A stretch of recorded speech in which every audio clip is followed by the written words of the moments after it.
les marolles et le sablon sont des lieux incontournables pour l'échange de pièces de collection, notamment d'Afrique noire ancienne. Aujourd'hui, Collection d'ailleurs va à la rencontre d'un marchand passionné qui va nous donner des conseils pour acheter des œuvres d'art. Je m'appelle Didier Classe, je suis marchand d'art africain, d'art ancien, au Sablon, Marguerite établi depuis maintenant 17 ans.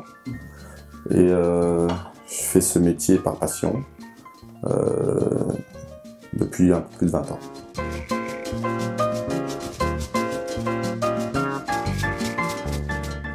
En fait, aujourd'hui, il n'y a plus réellement de profil tel quel, comme on peut l'imaginer. L'amateur, en fait, parce que moi, en tant qu'amateur, marchand, collectionneur, je traduis plutôt le nouvel acheteur plutôt comme un amateur d'art, plutôt vraiment un collectionneur. Puisque c'est quelque chose qui se perd de plus en plus, en fait.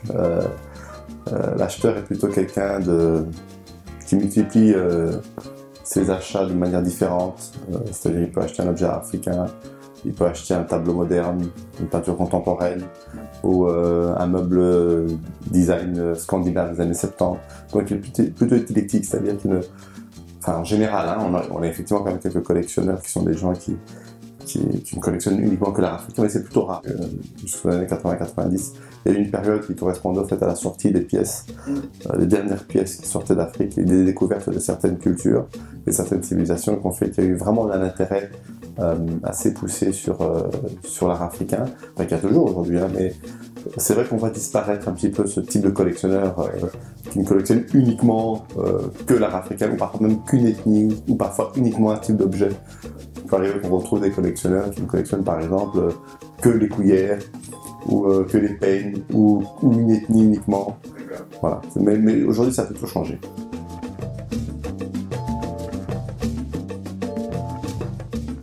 En fait, aujourd'hui, c'est extrêmement important parce que d'abord, ces grandes foires sont un lieu de rencontre important parce que les collectionneurs s'y déplacent en grand nombre, et donc c'est un lieu de rencontre et de moments où on peut déjà exposer ses plus belles pièces, mais surtout rencontrer des futurs collectionneurs, futurs acheteurs ou même nos collectionneurs habituels qui aujourd'hui en fait, il y a une sorte d'effet de mode en fait, où les galeries pour finir sont de moins en moins fréquentées et les amateurs privilégient les grandes foires. Ça c'est une première chose. Deuxièmement, c'est un métier quand même où on est quand même fort nombreux et c'est une manière aussi de se distancer et de se différencier de ses confrères, puisque étant présent dans des grandes foires internationales comme Maastricht par exemple, comme Maastricht aussi, donc TEFAF, c'est une manière un petit peu d'asseoir aussi une réputation et qui au fait se répercute par rapport à l'importance de son métier, quoi. Et c'est vrai qu'aujourd'hui les galeries sont de moins en moins visitées, tout simplement parce qu'il y a une multitude de foires et de salons, ce qu'il n'y avait pas auparavant, hein.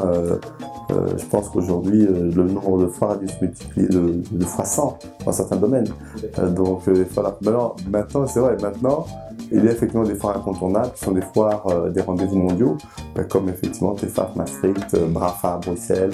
Maintenant, ils ont lancé le salon TEFAF New York, ça c'est un grand salon aussi aux États-Unis, à Londres, Fried. Il y a 4-5 foires incontournables dans le monde, qui réunissent vraiment dans chaque domaine d'ailleurs, hein, les plus grands marchands qui viennent, qui participent, hein. Donc, je crois qu'on a un futur de 4-5 à Maastricht.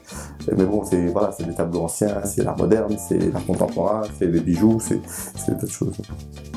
Moi, je pense que d'abord, le vrai travail du collectionneur, parce qu'on parle du collectionneur, c'est pas d'abord de trouver son objet, mais de trouver son marchand, sa personne de confiance. Parce que c'est un métier, et personne ne peut s'improviser comme ça connaisseur. Donc certains collectionneurs le font, et très souvent le font très mal. Il faut savoir être initié. On a un métier, et d'abord je défends ce métier effectivement, mais je vois très très mal un collectionneur pouvoir se créer un petit chemin dans ce monde qui est un monde assez déjà difficile au niveau des connaissances, parce qu'il y a une multitude d'objets faux, une multitude d'objets trafiqués, donc il faut pouvoir être assez pointu là-dessus. Et la vraie démarche, je pense, pour chaque collectionneur, c'est d'abord de trouver la personne de confiance, le marchand avec qui cette personne peut travailler. Et après, effectivement, on ne pourra pas conseiller cette personne à acheter en vente publique. En tant que marchand, moi, j'ai pas de règles strictes. C'est-à-dire que je peux acheter effectivement en vente publique, ou chez les collectionneurs, ou même chez les confrères. ou dans des vieilles familles. Donc je recherche vraiment la pièce de qualité, peu importe où elle se trouve. Il y a une époque où effectivement j'étais beaucoup plus attiré, mais je crois que c'est dû à mes origines, à l'art du Congo et à certaines pièces. Mais aujourd'hui, je découvre dans chaque culture en fait des objets magnifiques. Donc il n'y a pas de règle absolue. Chaque pièce, si elle est issue d'une main de maître et que c'est une pièce qui est une facture extraordinaire, d'une sculpture magnifique, me parle. Donc je n'ai pas de préférence absolue. Maintenant, c'est vrai que j'ai une attirance plus pour les objets que moi j'appelle l'art de forêt, c'est-à-dire les objets qui sont plus dans un état d'esprit, qui sortent de l'état d'esprit des objets qui sont sculptés issus de tribus royales, hein, qui est l'art de cour, qui sont plutôt des objets avec une représentation plutôt réaliste de la traduction un peu de l'être humain. Mais je suis plus effectivement dans des objets qui sont issus donc, de ces tribus, que moi j'appelle un peu l'art de la forêt, c'est-à-dire des tribus qui sont avec des objets qui appartiennent souvent à des sociétés secrètes, etc., etc. Alors, l'authenticité d'une pièce, comme je l'ai dit tout à l'heure, c'est un vrai travail. Hein, les gens, moi, si on me demande de reconnaître un faux diamant d'un vrai diamant, je ne sais même pas par quoi commencer. Donc voilà, c'est un peu pareil. Ceci dit, on a les critères, mais en fait, ce qui importe le plus, la base de tout, c'est vraiment, il faut comprendre une chose, c'est que chaque objet, dans chaque œuvre d'art, qui sont devenues des œuvres d'art, parce qu'à la base, ce sont des objets rituels, sont issus de mains de maître ou d'ateliers. Et donc, comme dans la peinture ancienne, vous avez des peintres, des tableaux qui sont issus d'ateliers d'artistes ou de mains de maître. Et donc, c'est à la patte de l'artiste qu'on reconnaît vraiment l'authenticité d'une pièce. On pourrait imiter des patines, même si on n'y arrive jamais vraiment comme on voudrait, mais ce qui est inimitable, c'est vraiment la main de l'artiste. C'est quelque chose comme dans tous les autres domaines, hein. Donc c'est l'art africain, et c'est exactement comme dans la peinture. On a des mains d'artistes, on a des mains de maître, on a des ateliers, et donc c'est là effectivement qu'on reconnaît vraiment la facture d'une grande main de maître et d'un style et d'un type d'objet. Après, effectivement, il faut prendre en compte la matière, la patine d'usage, qui peuvent déterminer plus ou moins l'ancienneté de la pièce. Mais c'est vraiment à la main de l'artiste qu'effectivement on se rend compte de l'authenticité d'une pièce. La chose la plus difficile, je pense, pour un collectionneur de comprendre, c'est vraiment effectivement l'évaluation d'une pièce. Parce qu'une pièce fausse d'une pièce bonne, c'est plutôt un travail qui est assez simple, je dirais, quand on est connaisseur. Mais je dirais personnellement pour moi-même, comme pricer un objet, c'est la chose la plus difficile très souvent. Mais généralement, on se base sur des précédents, c'est-à-dire qu'on va se baser sur une pièce qui se serait vendue en vente publique, hein, parce que les ventes publiques, c'est un peu comme en bourse, c'est un peu la bourse de l'art, hein, donc c'est vraiment le baromètre de l'art africain, enfin de l'art, pour tout. Et donc on se sert souvent de précédents. Et donc, du fait qu'on ait une pièce mieux, par exemple, moins bien, ou un peu moins bien, ou similaire à un objet qui serait passé en vente publique et qui aurait fait tel ou tel prix, on peut dès ce moment-là alors arriver à pricer selon ça. C'est pas simple, parce qu'on peut avoir une pièce qui passe en vente publique qui fait tel prix, et avoir une autre pièce, mais qui, par exemple, est la dernière en main privée, peut valoir plus que celle qui a été vendue en vente publique, puisque c'est la dernière occasion de pouvoir acquérir cette pièce pour un collectionneur. Donc c'est un peu ça, voilà, c'est un peu ça. Mais je dis toujours que le vrai prix d'un objet, c'est le prix réellement qu'un collectionneur veut mettre dans cette pièce. Les choses qui m'ont marqué ne sont pas nécessairement les choses sur lesquelles j'ai effectué les meilleures affaires. Mais je pense qu'effectivement, il y a 7 ans, je pense, la trouvaille de Sfeti Chaklou, qui est une statue très importante de l'ethnie du Royaume Congo, que j'avais achetée dans une famille, et vendu à un collectionneur belge que j'avais présenté à la foire de Brafa. J'ai fait une présentation assez spectaculaire, parce que j'avais présenté la pièce sur un stand de 100 mètres carrés en pièce unique, et c'est l'objet du rêve un petit peu du marchand et du collectionneur, hein. C'est vraiment l'objet énigmatique dans l'art africain, c'est la grande statuaire, c'est le Sfeti Chaklou, enfin bon, ça rappelle tout l'art, c'est Tintin au Congo, enfin c'est tout quoi. Donc oui, je pense que c'est vraiment l'histoire, enfin la trouvaille qui m'a le plus marqué.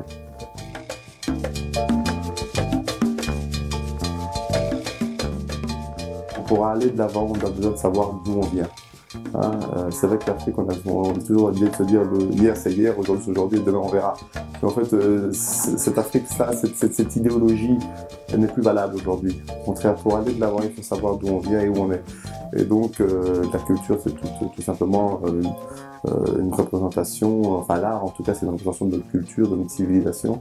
Donc il est très très important pour ça qu'il y ait une présence en Afrique, non seulement de galeries, mais surtout d'institutions fortes, de musées, de mécénat, de choses qui font en sorte que la culture puisse être promue en tout cas de bonne manière. Et pourquoi pas effectivement des galeries qui pourraient ouvrir, et moi je suis certain d'un potentiel possible. L'art est quelque chose de toute façon de difficile d'accès, pas que pour les Africains, hein. Même nous en Europe, très peu d'Européens ont accès à l'art. L'art est une sorte de luxe. Alors en Afrique, on ne peut pas non plus nous en vouloir de ne pas avoir cet accès, puisqu'on est en plus en manque d'institutions et manque d'éducation à ce niveau-là. Mais c'est pas une excuse. Et je pense vraiment que bien au contraire, l'art, c'est vrai, est quelque chose qu'il faut lier souvent à l'intellectuel, et c'est quelque chose qui va de pair. Donc c'est vrai que l'intellectuel n'est pas quelque chose d'accès facile non plus, puisqu'on a des problèmes d'éducation en Afrique, hein, comme dans beaucoup de régions, où effectivement l'accès à la scolarité est encore précaire. Mais à côté de ça, on ne peut pas rester les bras croisés en disant c'est ainsi, et puis bon voilà, on va le laisser comme ça. Pas du tout. Donc les choses avancent, et moi je trouve quand même que les choses avancent beaucoup en Afrique. Certains gouvernements prennent conscience de ça, et des choses qui vont vers l'avant. Donc il faut bien au contraire, c'est quelque chose avec laquelle j'insiste très fort, nous dans le monde marchand, nous avons un rôle à jouer aussi. Et c'est vrai que moi aujourd'hui, j'ai des prétentions un petit peu parfois futuristes et remplies d'espoir, mais pourquoi pas? Moi je me dis que vraiment il y a une possibilité d'avoir des galeries d'Afrique sérieuses et de ramener des pièces qui sont en Europe, et aller les vendre à l'Afrique, à des collectionneurs africains. Moi je vois que c'est une finalité très probable. Après ça, il ne faut pas oublier aussi qu'il y a eu les guerres tribales aussi, qui ont quand même détruit énormément de choses aussi par après. Donc, toutes ces choses, au fait, en un demi-siècle, au fait, ont fait que entre 1880, 1890 et 1960, un peu plus d'un demi-siècle, il y a eu effectivement tous ces événements qui ont fait que les anciennes pièces ont disparu. Il faut se féliciter aujourd'hui que beaucoup de ces pièces sont possibles et visibles dans des grandes institutions européennes, dans les grandes collections, ce qui fait c'est une vitrine fantastique pour notre patrimoine et notre civilisation, parce que beaucoup parfois prônent le rapatriement des pièces en Afrique, mais il est important que les pièces soient connues et vues de par le monde. Ça c'est une chose. Mais à côté de ça, je me bats aussi pour que l'idée rentre d'ouverture de débat, où effectivement en Afrique on a besoin aussi d'avoir des institutions fortes avec des collections. Pourquoi? Parce que l'Afrique elle-même a droit au fait à pouvoir avoir accès à sa culture, à sa civilisation, tout en gardant il faut imaginer des idées pour ça, avoir des institutions fortes en Europe, certes il faut les garder, mais il en faut aussi en Afrique, parce que pour finir, de l'Afrique à ceux qui pourraient venir avoir accès ici en Europe, on parle en un pourcentage extrêmement minime de personnes qui pourraient avoir accès à ça.